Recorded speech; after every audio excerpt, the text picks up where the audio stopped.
What is something you wish you would have known prior to becoming a father?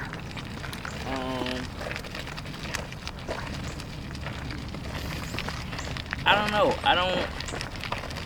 I don't really feel like it's anything that necessarily caught me off guard. I think mainly because I kind of expected the unexpected, I guess. So I'm a real go with the flow type of guy, and I feel like that helps me a lot with being a dad. Okay, with that being the case, to other new first-time fathers, what advice would you have?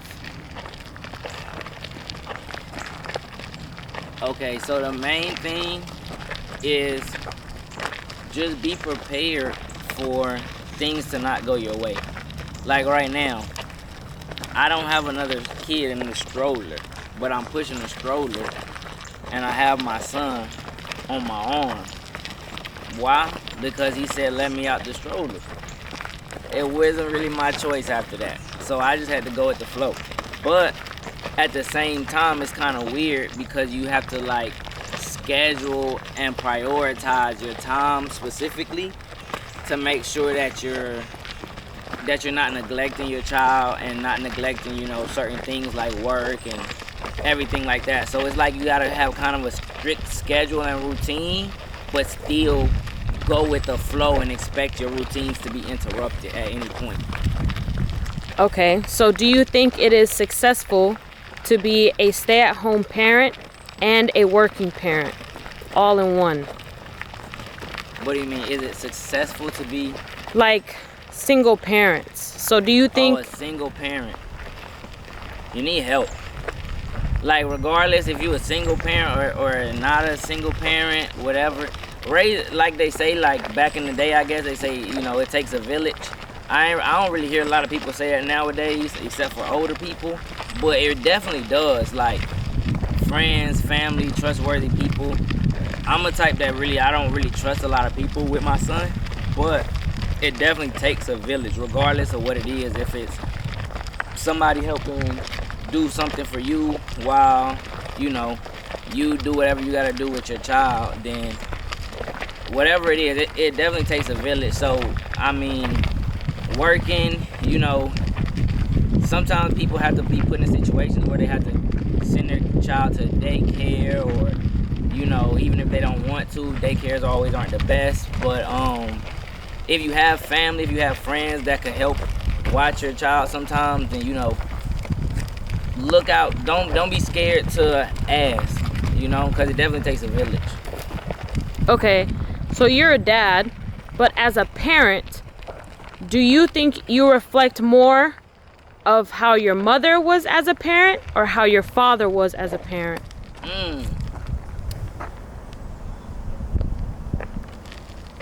Leave my mic open. I think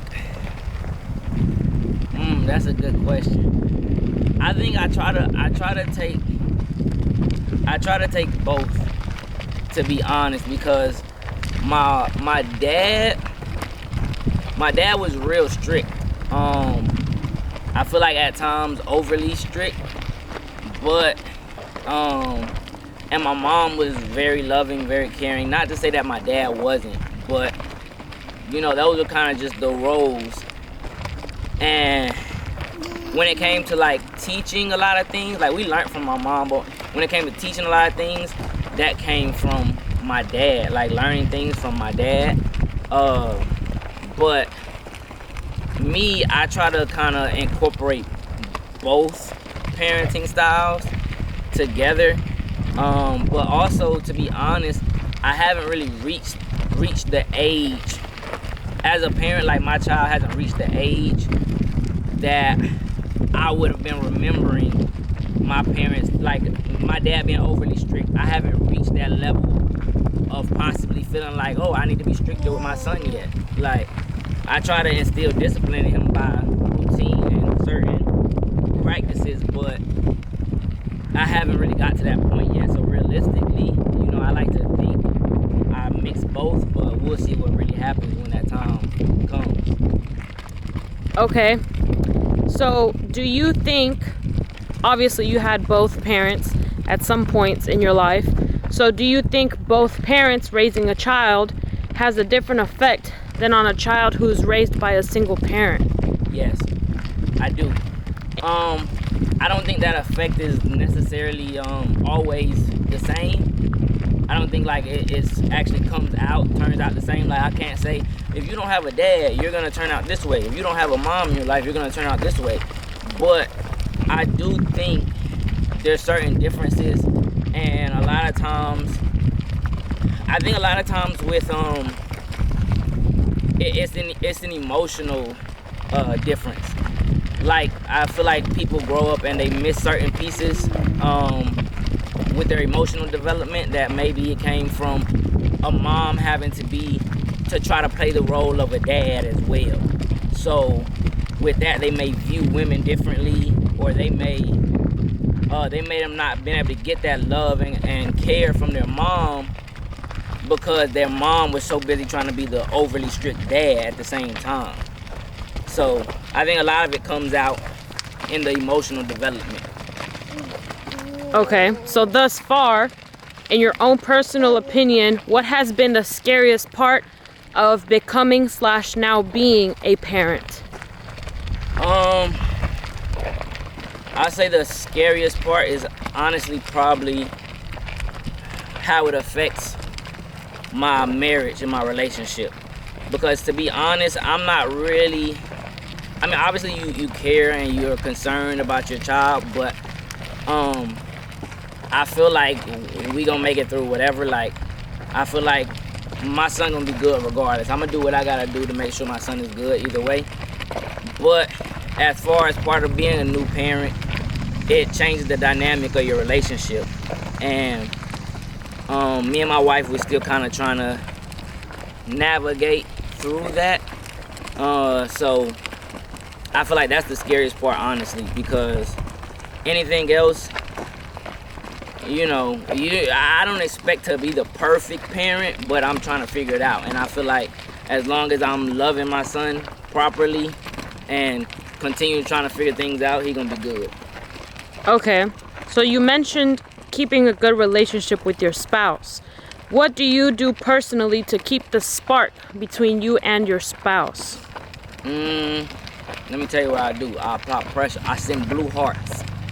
It was, no, I'm just playing. If you might get that joke. If you seen the video, you get the joke.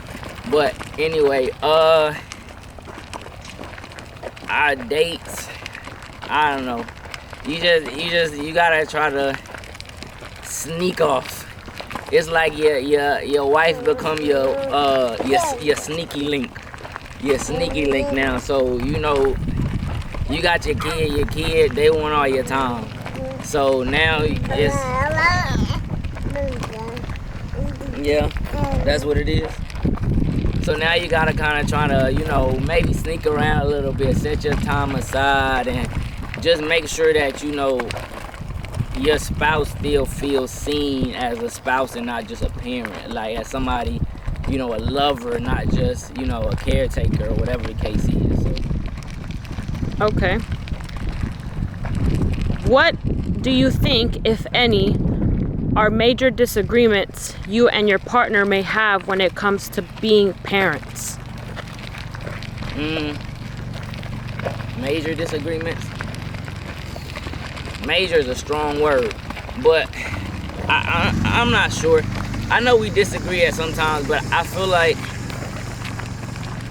I don't know, I feel like for the most part we communicated well. And to be honest, to be completely honest, I feel like a lot of times if I disagree with something in regards to our son, then I kind of feel like my wife kind of just lets it rock with my decision.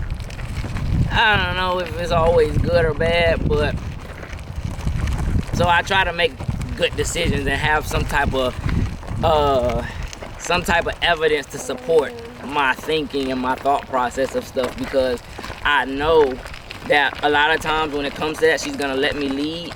So with that, if you know you're gonna be the leader in the situation, you can't be a bad leader. So you gotta do the things that you can to make sure that your leadership is up to par. So I don't really say we have much major disagreements yet on things, on decisions, but I feel like when we do she kinda just leans towards my decision making. So I just try to make sure my decision making is as best as it can be. Okay. When it came to feeding your child formula or breastfeeding, which route did you and your family take, and do you feel like it was the best one? So I feel like the best one is gonna be whatever, you know, every child is not the same. Every household is not the same. So the best one is gonna be, you know, depending on a lot of different things. But for us specifically, we planned on our son being breastfed, and hold on, my arm tired. We planned on our son being breastfed, and so when he was first born, so if you don't know, if you have a child on the way, or you know, a new parent or anything like that, you expect to have children, then every child is born with certain levels of jaundice, and it's supposed to just kind of balance itself out within the first few days, by the child getting nutrition from food and everything like that. Not food per se, but formula or breast milk, whatever the case is. So when my son was born, his levels of jaundice were a little too high, and then they weren't lowering. So, and my wife's breast milk wasn't providing enough nutrition for him to get the jaundice out of his system. So, no, yeah, we're all the way, we're past the gate. So,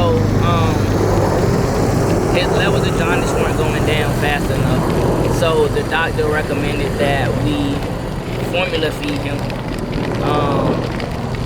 until his jaundice levels were corrected. We had to formula feed him, get him some good sunlight, so he got the vitamin D from the sun, stuff like that. So with that being said, we were doing a mix for a while of Similac formula and breast milk. So maybe like every other feeding we would do breast milk, and then we'd do Similac until he got right. But my wife, she's still now we don't do any formula, we just breastfeed, and he eats some solids now that he's about to be 1 year old. So I feel like that was the best route for us. We didn't plan on giving him any formula, but we needed to. It was what made my son healthy, so that was the best route for him. Now his weight is good, all his margins are good, so the breast milk is working good for him, so that's what's best for him now. So we do what's best. Also, I know different moms, and if you're breastfeeding, it affects you differently. So breastfeeding is not always going to be the best situation, because if the parent's mental health isn't good, then that takes precedence too, because you're not going to be able to raise your child properly if you're not stable enough mentally, because of whatever it is. If breastfeeding is taking a mental toll on you, then that's one thing. But also, like with the dads, I will say I was kind of glad that we were formula feeding at the beginning too, because that allowed me to be able to take shifts to feed my son in the middle of the night. So because at the beginning, that sleep deprivation is serious. So as a dad, it kind of made me feel, you know, not so useless, because, you know, whatever shift it was in the middle of the night, if I needed to feed my son, if I was the one to get up, I could let my wife stay asleep, I could give him a formula bottle, whatever the case is, and then maybe later on he a nurse with my wife. So that routine worked for us pretty good.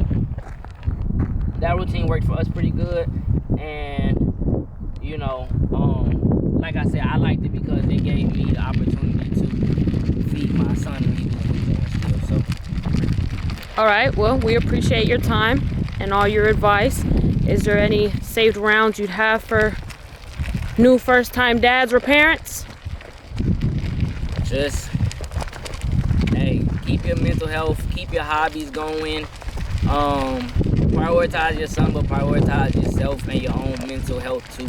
Because if you're not doing good, you're not gonna be able to do good for your child. So that's all I got left. Like, comment, subscribe. Tell me what y'all think. Tell me in the comments what was your biggest fear being a new-time parent, or what if you have a child on the way.